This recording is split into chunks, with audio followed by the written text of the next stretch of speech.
and there's people walking around. But so I just wanted to talk to the group briefly about the level 1 inspection course that's coming up in Alberta at AMTA in their facility just outside of Calgary. So the driver requirements course is, let me actually just, if I can, I'll just share my screen. Let me see here.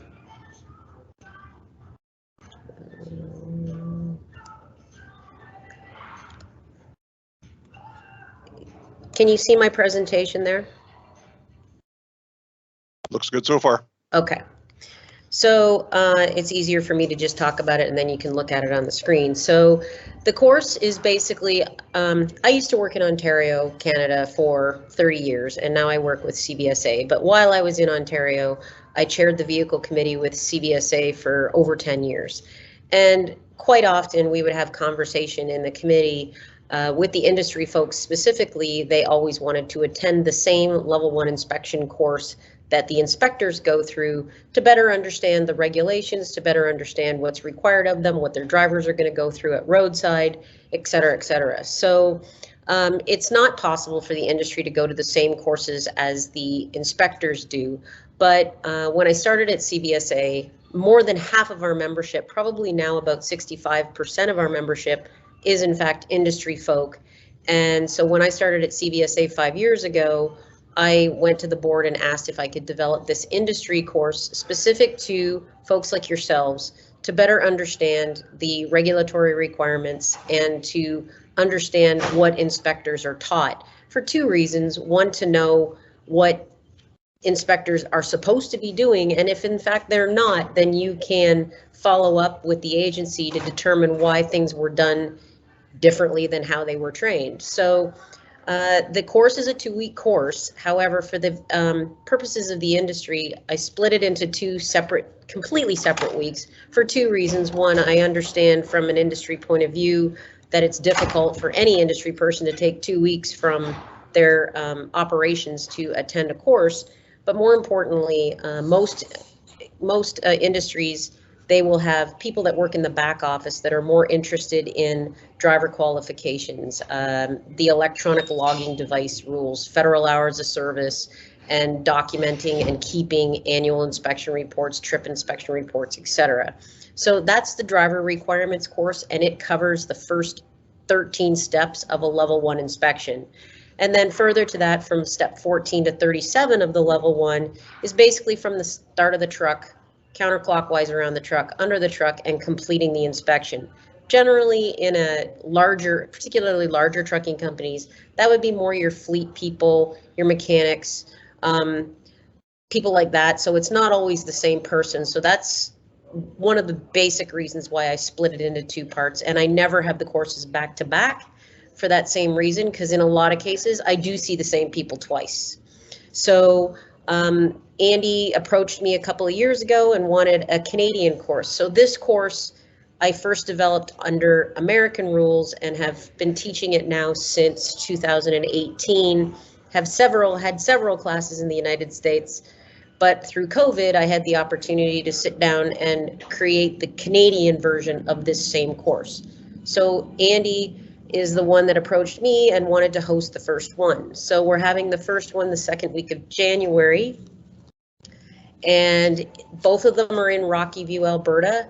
So the Canadian driver requirements course is from January 10th to the 14th, and the vehicle requirements course is from March 14th to the 18th. So to just give you an idea of what's covered, I sort of already mentioned it, but when you finish the driver requirements course, basically if you had an inspector that was certified to just level 3 status, that is that course. But it's also the first 13 steps of the 37-step level 1 inspection course. So that's what we cover in the first week.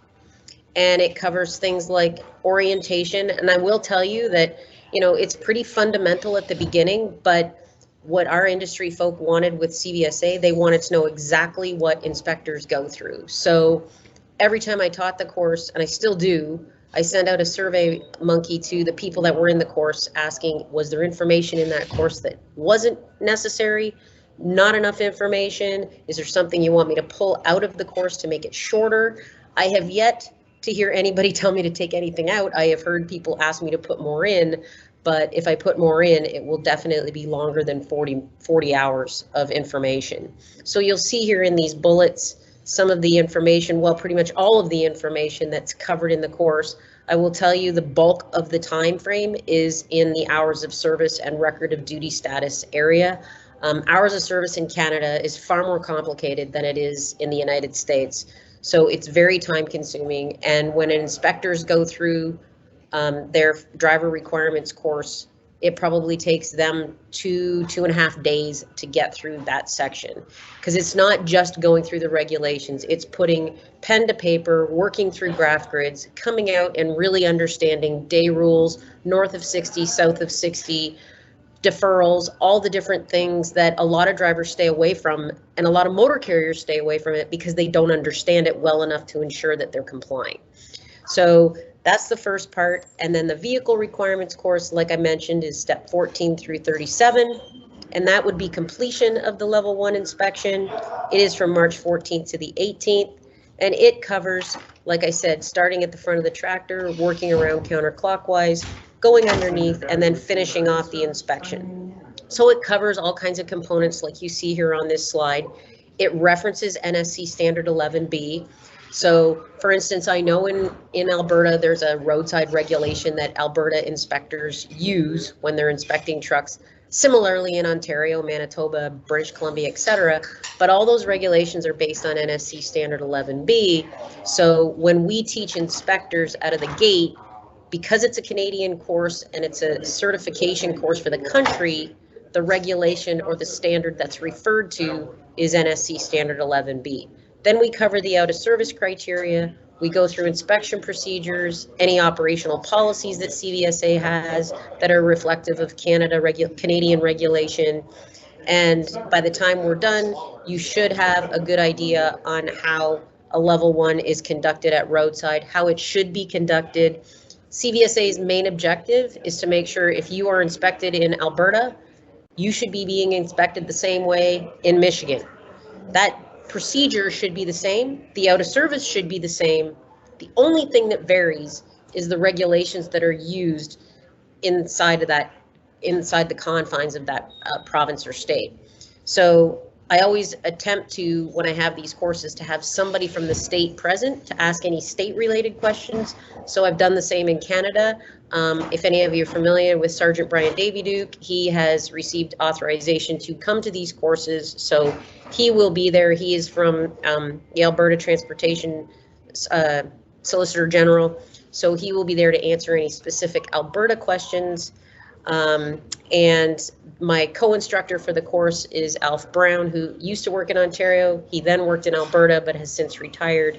So I just wanted to let everybody know that the course is available. You can go on CVSA's website, or I believe you can go straight to AMTA's website because the registration is being taken care of by AMTA and Andy. And I will leave it at that and ask you if you have any questions for me.